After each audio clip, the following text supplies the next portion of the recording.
and I just want to let you guys know about certain builds that a lot of people are not talking about, and that can be a possible game changer for a lot of people.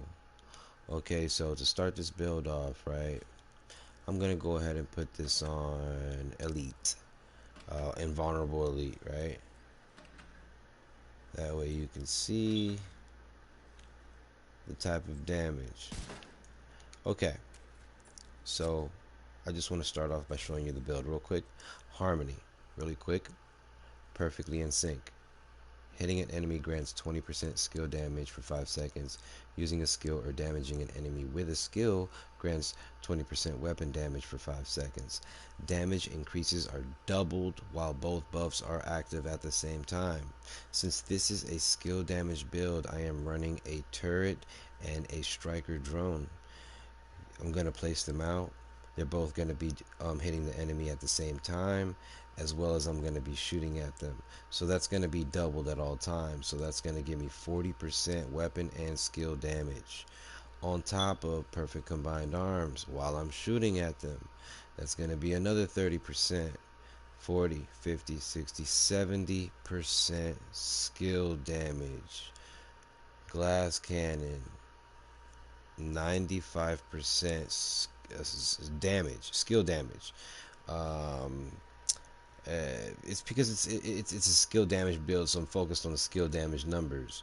So it's a total of 95% skill damage, not off of just the talents and harmony.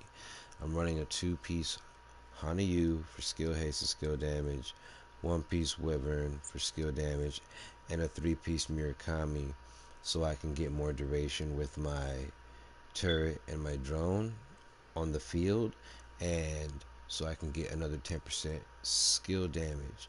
If you look over my pieces, I'm running the Emperor's Guard on my knee pad since I am a skill build. If I do get hit, it is nice while I'm in cover that I regenerate a little bit of armor so I don't have to use any medkits while I am making sure that all my talents are active. Another skill damage roll on this holster, Murakami holster. As you can see, skill damage all around the board. For my mods, I run skill duration over skill haste because I'm not running seekers or anything like that.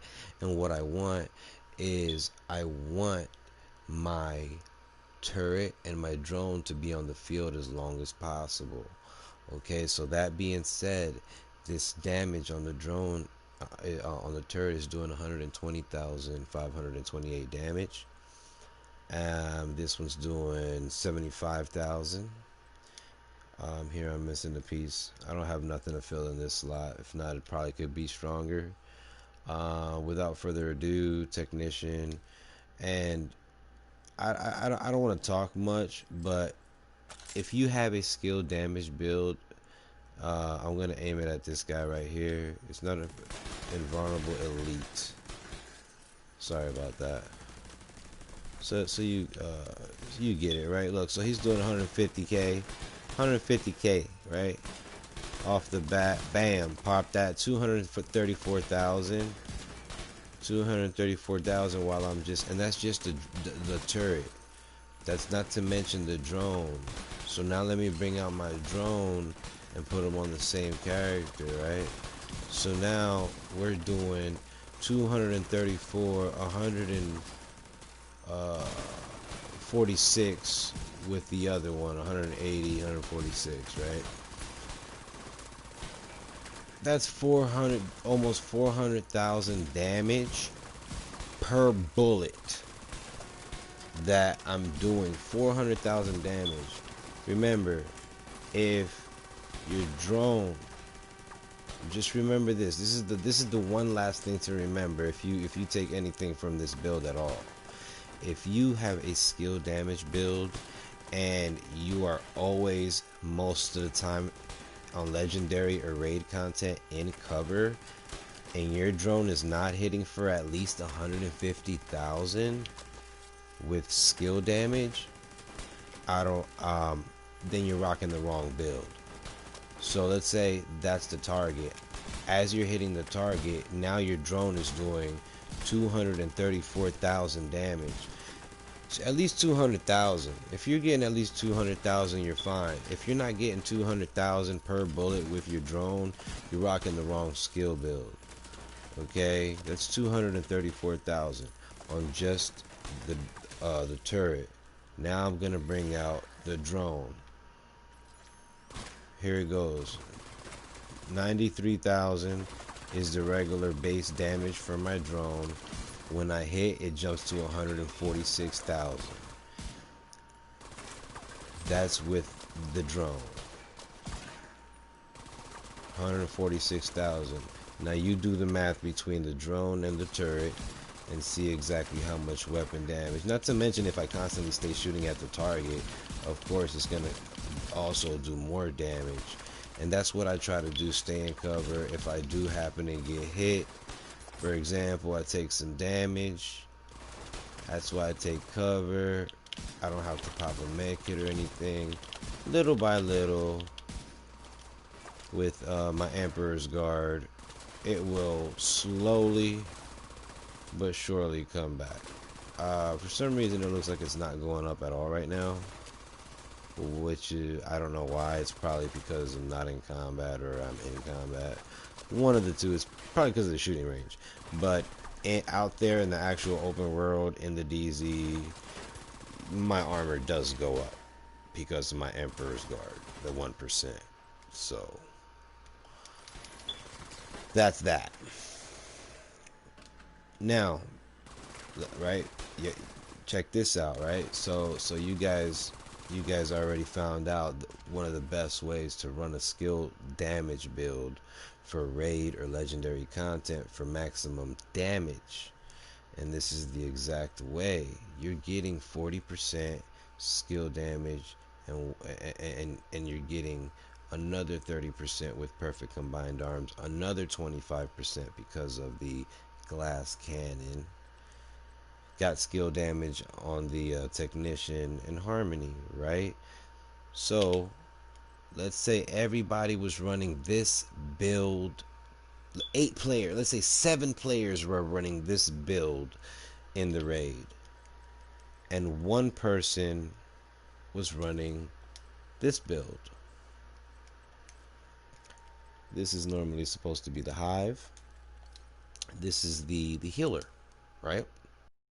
Now this healer could choose to go all heals, or this version you can go all yellows if you want.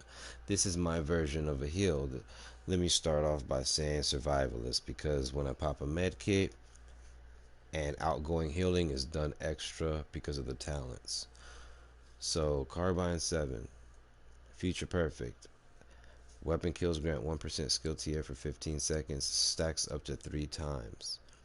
Weapon kills at skill tier 6 grant overcharge for 15 seconds, which is ultimately increasing my heals because I'm a healer. So this is what I'm trying to do. I'm just trying to increase my healing potential with my crew, right? So that's what I'm doing. I'm just trying to increase the healing. Make sure I have all healing mods in here. Healing, repair, duration. Okay. So as I'm getting kills, I'm getting stronger healing. That's why I run it this way, because I like to be a healer slash DPS, because I also like to do damage to the enemy as well. And I feel like this plays a major part if you can just follow through this build. I'm running it with a 4-piece future initiative for the following reasons. Ground control. Increase you and your allies' total weapon and skill damage by 15% when at full armor. When you repair an ally, you and all allies within 5 meters of you are also repaired for 60% of that amount. So as long as everybody's in tight formation, everybody should stay alive with 1 heal. Everybody should get healed pretty much. So you won't have to waste as much heals just because of that. So ground control, 15% skill damage. You see where I'm going here? You see where I'm going here, right? So now the guy that's rocking the skill damage build in cover using harmony, glass cannon, and perfect combined arms is dealing way more damage because I'm giving him another extra 15% just off of ground control. But wait, there's more. Empathic resolve. Repairing an ally increases their total weapon and skill damage by another 3 to 15% for 20 seconds. Effectiveness increased by your skill tier. So let's say I'm at skill tier 3. That's going to be 10%, give or take 7, 8, 10%. But if I get a kill or two, that's automatically going to be up at 15%. So let's say you did run an all yellow build for straight heals. That's 30% complete with empathic resolve and ground control. The guy that's running harmony and perfectly combined arms with a skill damage build is going to be hitting for 30% more skill damage and weapon damage. And you're going to be healing them. That's going to be making the whole squad, the 7-man group in the raid, super, super, super strong. You got to just try it out. So anyways, look at my mask. God roll.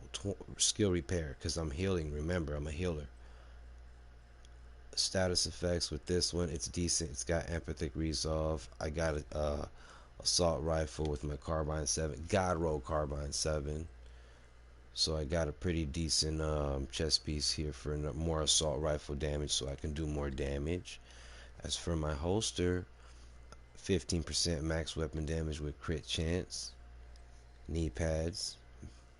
God roll knee pads with repair skills. God roll gloves with skill repairs. And then last but not least, my Walker Harris backpack for another 5% weapon damage. I get safeguard, so while at full armor, increases total skill repair by 100%.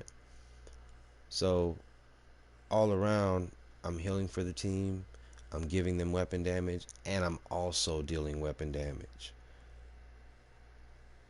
Everybody's skill builds, everybody's doing skill damage, I'm healing, everybody's having a blast walking through all this hard content like nothing. But just my opinion on everything, guys. I believe this is solid. I believe that this is solid. I believe that this combined with that will be an amazing synchronization of builds, especially if you can work this with an 8-man group in the raid. I think it would be crazy strong.